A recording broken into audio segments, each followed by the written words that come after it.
The purpose of this video is to show how you can assign new and incoming service requests through work orders using our field service app in Odoo.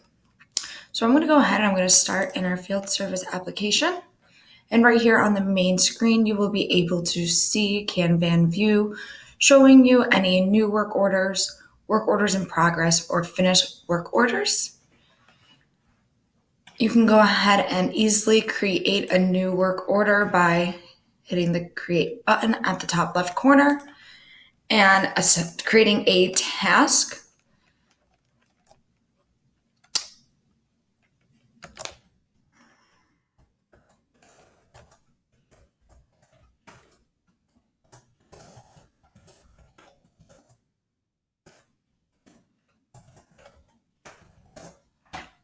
You can assign a customer directly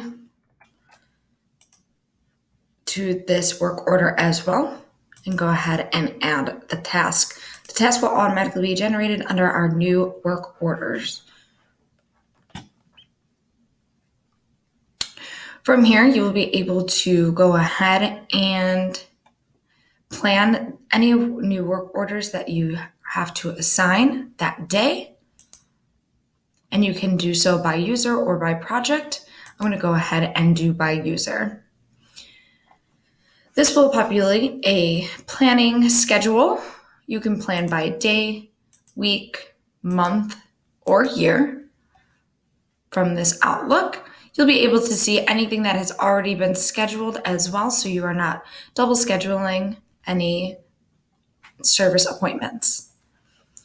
So I'm going to go ahead and I'm going to assign the service work order that I just created. And I can do so by clicking the Plan Existing task right here.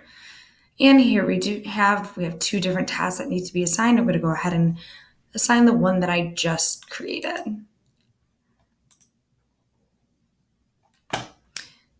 And it populated automatically. I am also able to drag and drop this. So if Bob Jones happens to not come in, I can easily drag and drop and assign the task to a different employee as well.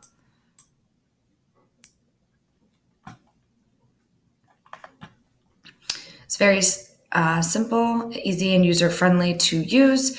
I can also see this in different views as well. If needed to, I can see in list view based on assignments for your service workers, as well as a basic calendar view, so you can see a whole month outlook as well. I'm going to head back over into the main field service view, and I'm going to go ahead and click further into this work order right here. So this is the screen that your field service workers will be able to use while they are out in the service. They will be able to edit this, add a description for anything that they did for the project. They will also be able to add any time that's spent. So if they spent 2 hours on this install, they can go ahead and add that time. As well as attach a photo or PDF file. To attach a photo, they'll be able to either attach one that has already been taken, or they can easily take the photo from an iPad and it'll automatically upload into this image field as well. At the top right-hand corner, they will be able to add in any products that were used. So I'm going to go ahead and add in 3 air compressors that were installed. And I can head back to our work order, and that work order at the top will show a price on how much that product was. This will automatically create an invoice for this service order so that they are able to go ahead and bill the customer as well. Your service workers will also be able to go ahead and document once the work order is in progress by clicking on the top buttons.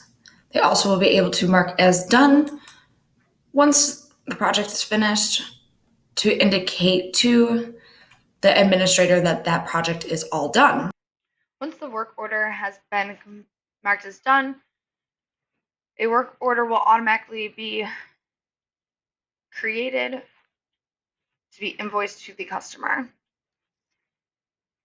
On the quotation template, you will be able to see service on timesheet that it took 2 hours to complete this service project. The product has automatically been created to the work order template, as well as the miles traveled and the service fee. We can go ahead and edit this as the administrator, as we know that we only have to bill the customer for 1 additional hour, and we can put in the miles traveled to complete the work order. We can go ahead and save this, and once it is saved, we are able to create an invoice that we will be able to send to our customer. By clicking the Create Invoice button, you'll be able to create and view this invoice. You can preview this as well, and we can see how it'll look on the customer end. You can also make it so they're able to sign and pay right from this page if needed. If I head back into the back end of Odoo, from here in the right-hand side of your chatter, you will be able to see that your journal entry was automatically created once your invoice was confirmed. With this, you will be able to go ahead and export all of your chart of accounts from your current accounting software and import them into Odoo so you can continue to do your accounting as you have. With Odoo's invoicing, you also do not have to create your invoices one by one. You can do them in bulk. So if I go to my To Invoice tab and go to Orders to Invoice, I can click on the box at the top left, which will select all of the orders. I can hit the action button, and from here I can hit Create Invoices, which will create invoices for all of the invoices that need to be created. If you have any questions, feel free to reach out to me at kafy@odoo.com.